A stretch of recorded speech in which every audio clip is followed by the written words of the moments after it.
세간에 꼭 봐야 할 영화 중에 하나가 1997년에 만들어진 인생은 아름다워라는 영화가 있습니다. 그런 영화를 추천합니다.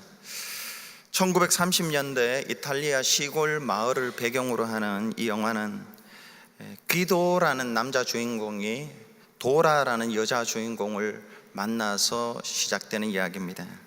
첫눈에 도라에게 반한 이 귀도는 이미 약혼남이 있었음에도 불구하고 이 귀도는 도라를 데리고 도망쳐서 결혼을 하고 조슈아라는 아들을 낳습니다. 보기만 해도 행복하게 살아가는 가정입니다. 그러나 2차 세계대전이 발발해서 유대인이었던 귀도와 그의 아들 조슈아는 독일군에게 체포됩니다. 수용소로 끌려가던 도중에 아버지 귀도는 아들에게 선의의 거짓말을 합니다. 지금 이거는 게임이다. 그리고 매일매일 잘 숨어서 견디면 1000점을 따고 1000점을 따면 탱크를 선물로 받아서 집으로 돌아갈 것이다. 그런데 반대로 엄마가 보고 싶다고 울거나 배고프다고 떼를 쓰거나 힘들다고 소리를 지르면 점수를 깎이게 되어서 탱크를 선물로 받지 못한다. 그렇게 이야기합니다. 매일매일 귀도는 자신의 아들 조슈아에게 희망을 불어넣어 줍니다. 그리고 탱크를 받고 집으로 가자. 그렇게 이야기를 합니다. 아버지와 아들이 수용소에서 힘겨운 하루하루를 버티면서도 웃음과 유머를 잃지 않는 장면이 내내 영화를 지배합니다. 어느덧 1945년 독일 패망의 시간이 가까워왔고 이 혼란의 틈을 타서 아버지 귀도는 아들과 함께 수용소를 탈출하려고 계획을 합니다. 그리고 아들을 어느 곳에 숨겨놓고 아들에게 이렇게 말을 합니다. 아들아, 이제 게임의 막바지다. 끝이다. 탱크가 바로 눈앞에 와 있다. 잘 견디고 숨어 있어야 한다. 이렇게 말을 하고 이 귀도는 혼자 아들과 탈출할 그 탈출로를 찾다가 그만 독일군에게 잡힙니다. 그리고 나중에 죽게 되는데, 독일군에게 잡혀서 가는 길에 멀리서 숨어있던 그 아들이 그 창을 통해서 아들과 눈이 서로 마주칩니다. 아들이 불안해할까봐 이 아버지 귀도는 끝까지 이것이 게임이다, 현실이 아니다 라고 불안을 잠재우기 위해서 그렇게 아버지는 아들에게 매우 우스운 모습으로 그 아들에게 모습을 보여줍니다. 그리고 그 앞을 지나갑니다. 자신의 죽음을 앞두고도 아들을 위해서 웃어주는 이 아버지의 장면은 영화의 여러 장면 중에서 단연 최고의 장면입니다. 여러분, 이 사진을 4컷을 준비했는데 한번 잠시 보겠습니다. 이게 잠깐만요. 잘 안 보이죠? 보입니까? 이게 지금 창이 이렇게 있습니다. 그 창으로 아들이 이렇게 보는 장면입니다. 제 말씀으로 그냥 아들 얼굴이 보이죠? 예. 그 다음 아버지가 창으로 아들을 보는데 아버지가 독일군에게 잡혀서 가는 장면을 아들이 이렇게 보고 있습니다. 그 다음 장면, 아버지가 그 아들을 향해서 윙크하는 장면입니다. 그 위기의 시간에 아들에게 윙크합니다. 마지막 저렇게 우스운 장면으로 아들 앞을 지나갑니다. 아들은 작은 창을 통해서 아버지가 저렇게 가고 있는 것을 봅니다. 아버지는 아들의 불안을 잠재우기 위해서 끝까지 우스운 모습으로, 웃기는 모습으로 저렇게 걸어가고 됐습니다. 이런 난리를 통해서 아들은 살아남고 아버지는 죽습니다. 나중에 조슈아라는 아들 앞에 미군 탱크가 수용소를 밀고 들어와서 자기 앞에 서는 것을 보고 자기가 게임에서 승리했다고 그렇게 믿습니다. 세월이 흘러서 훗날 이 조슈아는 아버지가 희생해서, 아버지가 죽어서 자신이 살았구나, 이걸 깨닫고 그걸 고백하면서 영화가 끝이 납니다. 이 영화는 그의 많은 상을 휩습니다. 그리고 열악한 상황에서도 인생은 아름답다, 아무리 열악한 상황에서도 인생은 아름답다라는 그 믿음을 가지고 살았던 이 기도, 그리고 그걸 그 아들에게 열악한 상황에서도 인생은 아름답다는 것을 가르칩니다. 그리고 그걸 믿게 하려고 아들 앞에서 죽음의 상황에서도 웃기는 모습, 계속해서 유머를 잃지 않고 즐거워하는 그런 모습을 보여주는 이 기도의 모습이 영화를 본 많은 사람들, 들었던 많은 사람들에게 오랫동안 각인되어서 우리의 본이 됩니다. 사람은 모두 기쁨을 좋아하고 근심은 싫어합니다. 사람이 기뻐하고 근심하지 않기 위해서는 무거운 것을 짊어져서는 안 됩니다. 성경에는 무거운 것이 두 가지가 있습니다. 하나는 죄이고 다른 하나는 근심입니다. 성도에게 있어서 죄의 무거운 짐은 예수께서 그 짐을 대신 짊어지셨습니다. 그걸 믿으면 죄에서 자유할 수 있습니다. 죄에서 기뻐할 수 있습니다. 이 믿음이 여러분에게 있기를 바랍니다. 염려이 무거운 것이 또 해결되어야 기쁘게 살아갈 수가 있습니다. 어떻게 염려하지 않고 기쁘게 살아갈 수 있는가? 오늘 본문을 통해서 말씀을 찾아보겠습니다. 4절에 주 안에서 기뻐하라, 내가 다시 말하노니 기뻐하라 합니다. 하나님이 저와 여러분에게 기뻐하라고 합니다. 하나님의 명령입니다. 하나님은 우리에게 명령하실 때에 할 수 있는 것을 명령하시지 할 수 없는 것을 명령하시지 않습니다. 기뻐하라는 명령도 할 수 있기 때문에 하라는 것입니다. 우리는 어떤 그리스도인들이 우상을 숭배하고 하나님을 믿지 않고 죄를 짓는 것을 보면 하나님의 계명을 어기는 것이라고 생각을 합니다. 마찬가지로 하나님이 기뻐하시라는 명령에 순종하지 않는 것도 하나님의 계명에 불순종하는 그것임을 우리가 꼭 기억해야 됩니다. 어떤 사람들은 기뻐할 것이 없는데 어떻게 하나님 기뻐합니까? 이렇게 말을 합니다. 몸이 아픕니다. 하는 일도 잘 되지 않습니다. 가정적으로 어려움이 많습니다. 그런데 어떻게 기뻐합니까? 그런데 하나님은 이렇게 말합니다. 내 자신의 상황이나 사람들 때문에 기뻐하라는 것이 아니다. 주 안에서 기뻐하라고 그렇게 말씀합니다. 하박국 선지자는 이렇게 고백합니다. 비록 무화과 나무가 무성하지 못하며 포도나무에 열매가 없고 감람나무에 소출이 없고 밭에 먹을 것이 없고 우리의 양이 없고 외양간에 소가 없을지라도 나는 여호와로 말미암아 즐거워하며 나의 구원의 하나님으로 말미암아 기뻐하리로다. 아무것도 없습니다. 무화과 나무에 열매가 없고 포도나무에 열매가 없고 감람나무에 열매가 없습니다. 우리의 양이 없고 외양간에 소가 없고 아무것도 없습니다. 그런데 이 하박국은 하나님 한 분 때문에 기뻐하겠다고 지금 결심을 합니다. 결심. 그리고 그 하나님 한 분을 기뻐하실 때에 그 하나님이 자기에게 어떻게 해주겠다는 것을 선포하면서 또 기뻐합니다. 그게 그 뒷구절 하박국 3장 19절에 이렇게 기록합니다.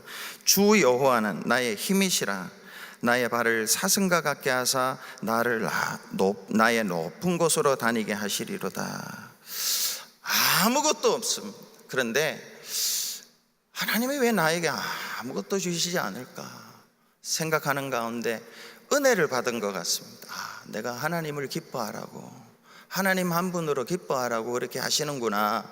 그래서 그 하나님을 기뻐합니다. 그리고 하나님이 그에게 주시는 약속이 이겁니다. 내가 너의 힘이 되어줄게. 그리고 네 발을 사슴같이 해서 높은 곳으로 다니게 해줄게. 그게 믿어졌던 것입니다. 그래서 이 하박국은 그렇게 선포합니다. 여러분, 신앙생활 하면서 무화과 나무에 소출이 없고 포도나무에 열매가 없고 우리의 양이 없고 양간에 소가 없을 수 있습니다. 하나님이 그렇게 하십니다. 왜 그러냐? 너는 나 때문에 기뻐하고 살아야지. 너는 나 때문에 기뻐하고 살아야지. 환경 때문에 그렇게 기뻐하고 오르락 내리락 하며 사냐? 하나님이 그것 때문에 그렇게 하세요. 때 정말로 하나님을 믿고 하나님을 기뻐하면 그 하나님이 내게 힘이 되세요. 내 소유가 힘이 아니라 내 능력이 힘이 아니라 하나님이 내게 힘이 되시고 내 발을 사슴 같게 하사 나를 나의 높은 곳으로 다니게 해주세요.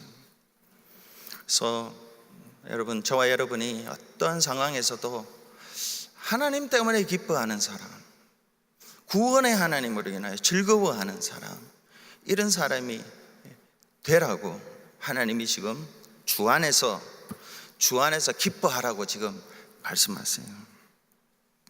그런데 우리는 자주 잊어버립니다. 그래서 오늘 사도 바울은 한 번 더 내가 다시 말하노니 기뻐하라 이렇게 말씀합니다.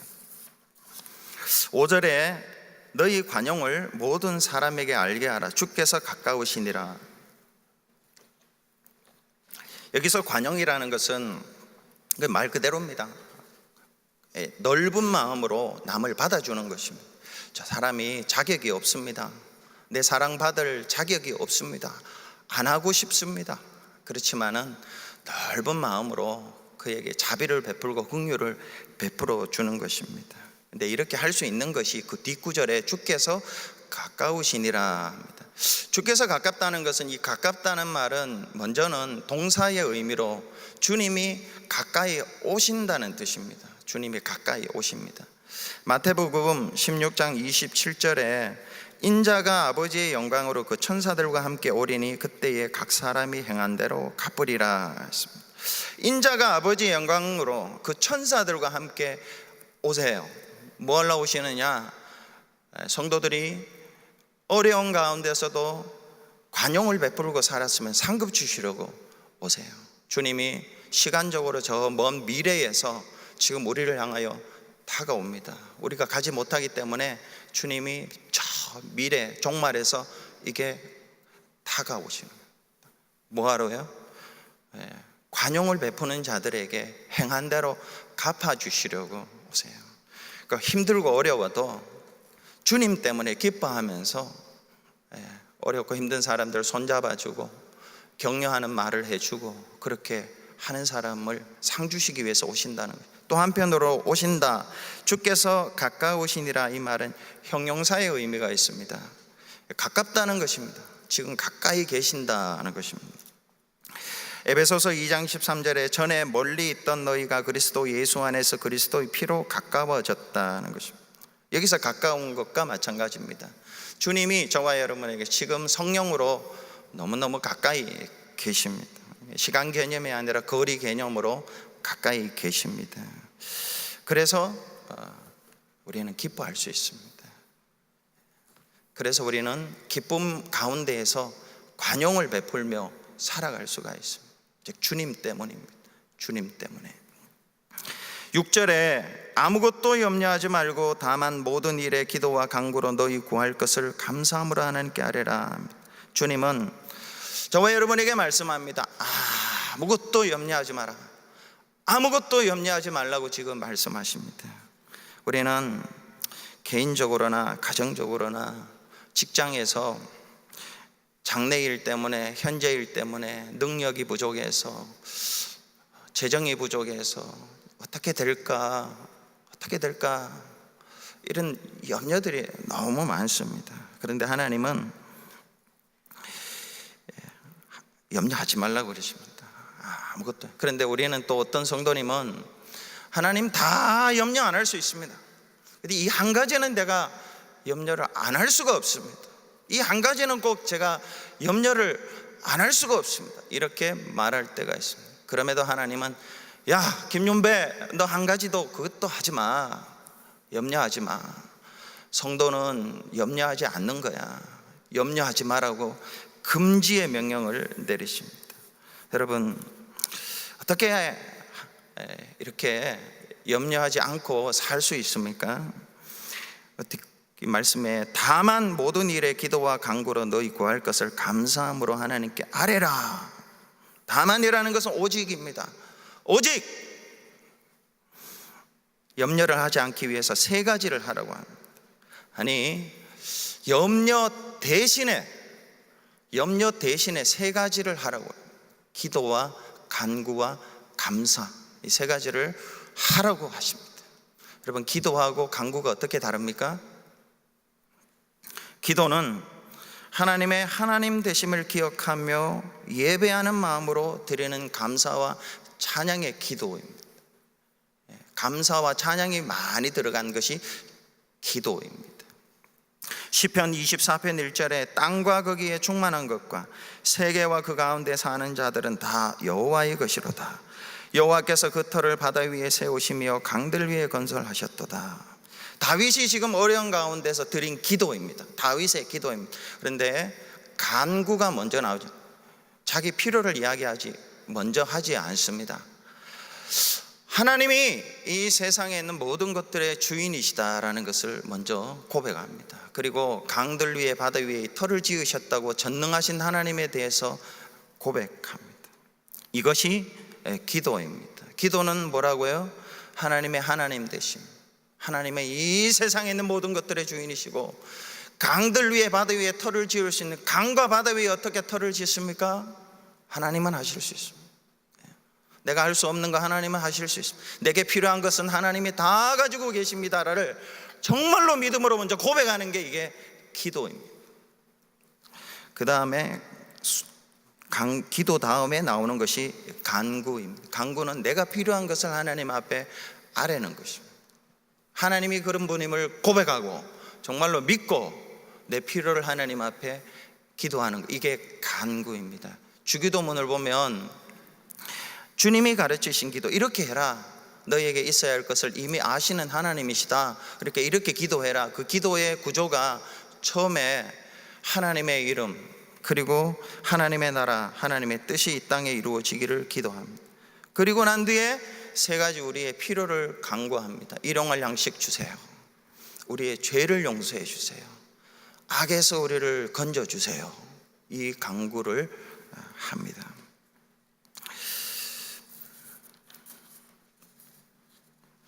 이 두 가지를 해야지 여러분 염려와 근심 안 할 수가 있습니다.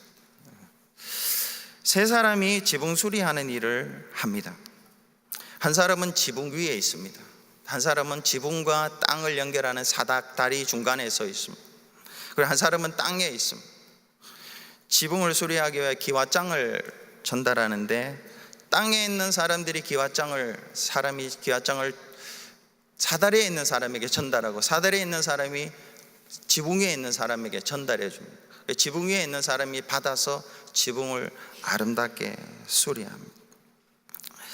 이 순서대로 가야지 집이 아름답고 그렇게 세워집니다. 그런데 마당에서 기와를 들고 사다리에 있는 사람에게 기와를 줬는데, 이 기와를 받은 사람이 저 사람이 위에 있는 사람이 받을 수 있을까? 지붕을 제대로 고칠 수 있을까 염려하면서 안 줬습니다. 위로 올려주지를 않았습니다. 그럼 어떻게 됩니까? 기와장을 계속 받아서 자기가 지금 쌓고 있습니다. 들고 있습니다. 결국은 사다리에서 떨어지게 되고 무너지게 됩니다. 여러분, 우리가 염려하는 것도 이와 같습니다. 만약에 사람으로부터 염려가 올 수 있고 상황으로부터 염려가 올 수가 있고 내 자신 때문에 염려가 올 수가 있습니다. 이럴 때 이 염려의 기와장을 위에 있는 하나님께 올려드리지 않으면 그 염려의 기와장이 우리 인생을 자꾸 쌓게 해서 무너뜨리게 됩니다. 어떠한 문제라도 출구가 있습니다. 출구에 내 염려, 이것을 위에 계신 하나님께 올려드리면 하나님이 내 인생의 집을 아름답게 만들어 주시겠구나 하고 올려드리면 됩니다. 기도와 간구, 여러분, 이것은 그리스도인들만이 가지는 하나님이 주신 특별한 권리임을 우리가 알아야 됩니다. 큰 일에만 기도와 간구하는 것이 아니라 작은 일에도 기도와 간구를 할 수 있어야 됩니다.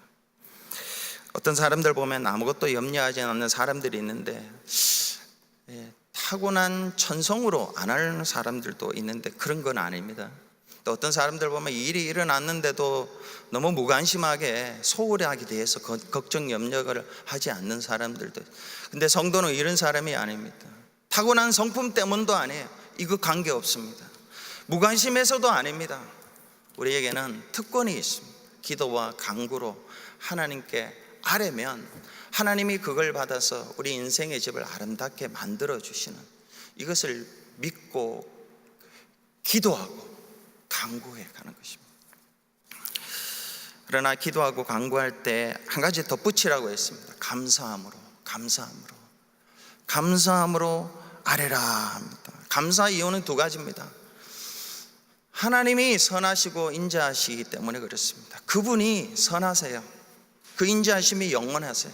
내게 일어나는 모든 일은 그분이 하신 일인데 그 일들을 보면은 감사가 안 나와요.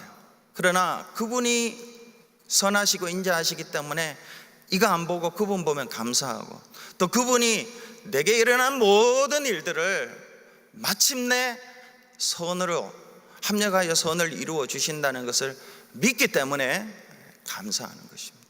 이 감사로 간구하고 기도하는 것입니다. 7절에 그리하면 모든 지각에 뛰어난 하나님의 평강이 그리스도 예수 안에서 너희 마음과 생각을 지키시리라. 그리하면이 뭡니까? 염려하지 않고요, 근심하지 않고요, 오직 모든 일에 기도와 간구로 너희 구할 것을 감사함으로 하나님께 아뢰면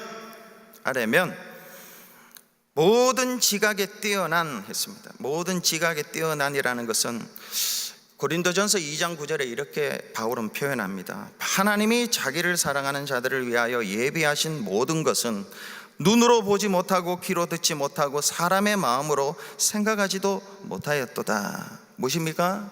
한 번도 경험해 보지 못했다는 것입니다. 이전까지 한 번도 경험해 보지 못했고 지금 내가 생각도 못하는 것이라는 것입니다. 과거에 경험해 보지 못하고 현재 생각하지도 못했던 하나님의 평강이 우리에게 주어진다는 것입니다. 여러분, 하나님의 평강이라는 것이 무엇인가? 아무리 위급한 일이 일어나도요, 흔들리지 않는 평강입니다. 아무리 위급한 일이 일어나도요, 절대로 조급해하지 않는 평강입니다. 이거 하나님이 주시겠다는 것입니다. 아담과 하와가 타락하기 이전에 먼저 천사장의 타락이 있었습니다. 이것이 후에 마귀가 되었고 그 중에 천사들 중에 3분의 1이 타락하여 마귀의 졸병들이 되었습니다. 그래서 창세기 1장 2절에 보면 땅이 혼돈하고 그리고 공허하고 흑암이 깊어졌다고 합니다. 하나님이 만드신 천사들이 3분의 1이 반역했습니다. 하나님은 평강했습니다. 하나님께서 만드신 만물은 너무너무 아름답고 훌륭했습니다. 마지막 날에 사람을 창조하시고 너무 심히 좋아하셨더라 했습니다. 그런데 그만 그 아담과 하와가 마귀의 유혹을 받아서 죄를 지었습니다. 이때 하나님은 평강했습니다. 불안해하지 않고 조급해하지 않았습니다. 그토록 자기 형상을 따라 정성스럽게 지었던 아담과 하와가, 천사들이 범죄하고 아담과 하와가 죄를 지어도 하나님은 조급해하지 않으셨습니다. 평강했습니다. 마침내 하나님께서 구주를 보내셨습니다. 우리 생각에 사람이 오늘 범죄하면 내일 당장 하나님 사랑하시는데 당장 구주를 보내셔야 안 되겠습니까? 하지만 하나님께서는 때가 찼을 때 보내셨습니다. 조급하게 보내지 않으셨습니다. 갈라디아서 4장 4절에 때가 참에 하나님이 그 아들을 보내사 여자에게 나게 하시고 수천 년을 기다리셨습니다. 평강하셨습니다. 조급하지 않으셨습니다. 오늘 우리의 생각대로라면 하나님께서 지금 여기 빈자리가 있습니다. 당장 채워주셔야 돼요. 당장이 아니라 수일 내에 채워주셔야 돼요.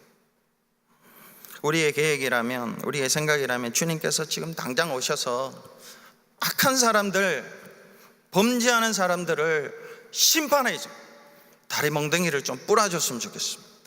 이렇게 생각할 수 있습니다. 그러나 하나님은 그렇게 하지 않습니다. 하나님은 평강합니다. 하나님은 평강합니다. 이 하나님의 평강입니다. 지키시리라. 이 하나님의 평강으로 지키시리라. 이건 군사 용어입니다. 군사 용어. 성벽을 지키고 국경을 지키는 것입니다. 하나님의 평강이 군사가 성벽을 지키고 또 국경을 지키는 것처럼 저와 여러분의 마음과 생각, 떨어지는 낙엽에도 가슴이 벌렁거리는, 조금만 일이 있어도 걱정 염려하는 그러한 마음과 생각을 하나님의 평강이 지켜주신다. 하나님의 평강이 우리 마음과 생각을 지키면 절대로 염려와 근심이 침범할 수 없습니다. 바울이 말한 것처럼요, 사방에 우겨쌈을 당해도 괜찮다. 우리는 이것을 믿어야 됩니다. 믿을 때 하나님의 평강이 저와 여러분의 마음과 생각을 지킵니다. 이거 필요합니다. 정말로 필요합니다. 어떤 큰 어려움을 겪는 한 형제가 있었습니다. 앞이 보이지 않고 길이 없었습니다. 어떻게 해야 될지 모르겠습니다.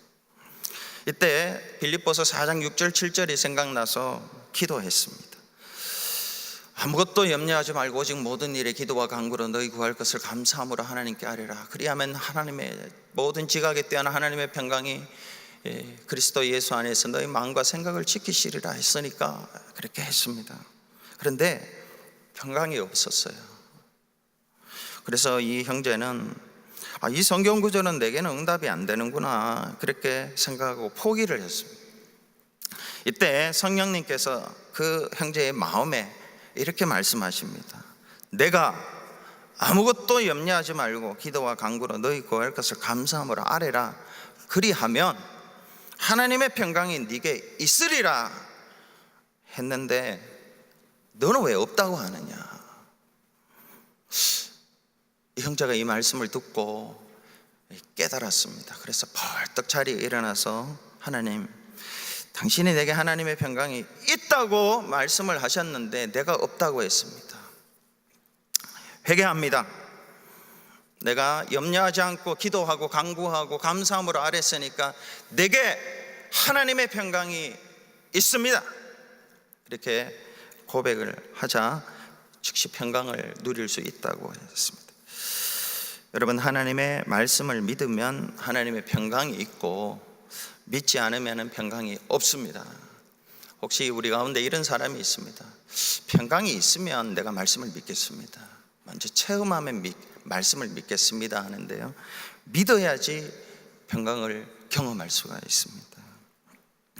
주 안에서 항상 기뻐하라. 주 안에서 항상 기뻐하라. 우리는 주 안에서 기뻐하는 사람들입니다. 환경 때문에 기뻐하는 게 아닙니다. 주 안에서 기뻐하기 위하여 하나님이 환경을 거두어 가실 수가 있습니다. 근데 이 사람 한 사람만 있어도 세상을 변화시킬 수 있는 능력이 있습니다. 주 안에서 기뻐하라. 내가 다시 말하노니 항상 기뻐하라. 주님 때문에. 그러면 그 주님이 우리의 힘이 되셔서 우리의 발을 사슴과 같게 하사 나의 높은 곳으로 다니게 하십니다. 주님 때문에 기뻐하는 사람이 되겠습니다. 주님의 명령이고 주님 명령입니다. 그러면 그렇게 하면 오늘 빌립보서에서는 모든 지각에 뛰어난 하나님의 평강이 너희 마음과 생각을 지키시리라. 하나님의 조우하지 아니하심, 여동하지 아니하심, 그것이 우리의 마음과 생각을 지켜주시리라는 것이 하나님의 약속입니다. 오늘 두 가지만 여러분의 마음에 남기를 바랍니다. 하나님의 명령 그리고 약속. 하나님의 명령에 순종해서 약속을 경험하는 저와 여러분, 우리 베다니 교회 되기를 바랍니다. 기도하겠습니다.